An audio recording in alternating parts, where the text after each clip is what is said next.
Now it's time for you to perform some hands-on, and here I'm not providing any code.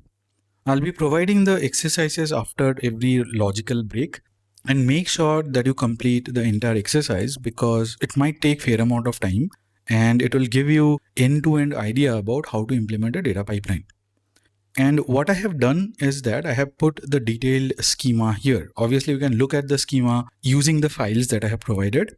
But apart from that, I have put one record from each of the tables with their corresponding column names. So for example, the lead table has these many columns. This is the column name and the value of these columns.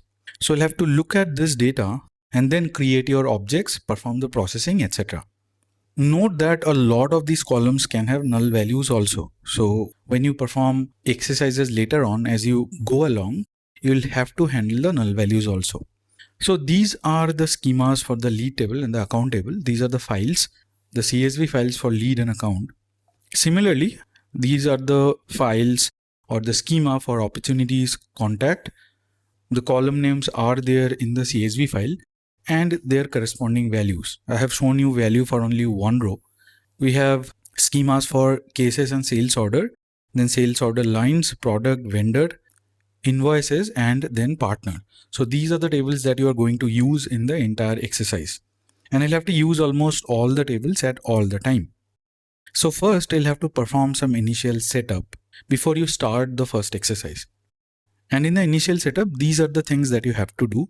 First, you'll have to create a meta store with managed storage. Then you'll have to create ADLS connector. And to create ADLS connector, you'll need a Databricks access connector to be created in Azure. You'll have to create storage credential, the external location, and then create meta store with managed storage. Only the first one would be in Azure portal. You'll have to create the workspace also in Azure portal.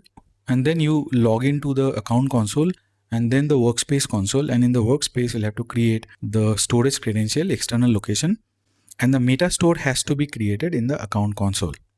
After that, you'll have to create two catalogs. One is Customer 360 prod catalog and then Customer 360 test catalog.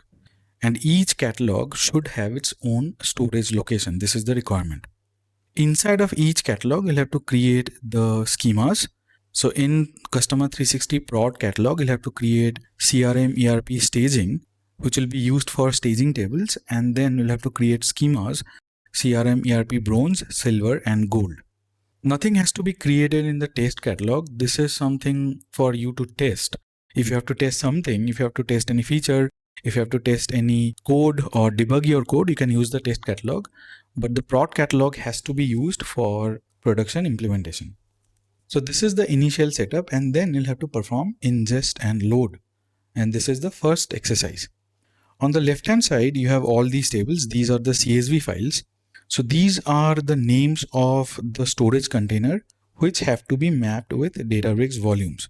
So you'll have to create Databricks volumes and corresponding directory for each one of these entities. And then you'll have to upload files one by one. And as you upload file one by one, you'll have to use autoloader to load the record in these staging tables. So it will not be loading to the bronze table, it will have to load in the staging area. And the reason I have provided staging area because you can consider this as the OLTP database or OLTP tables which will be used for your ingestion.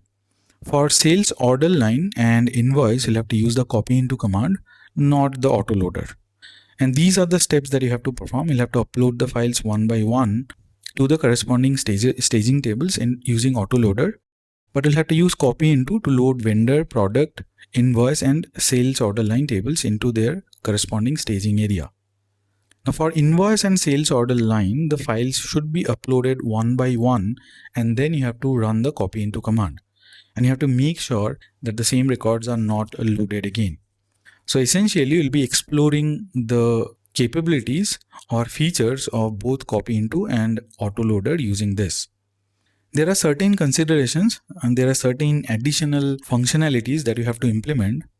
Let's say you have uploaded some files and you are executing the copy into command or the autoloader code, and let's say you have deleted some of the existing files.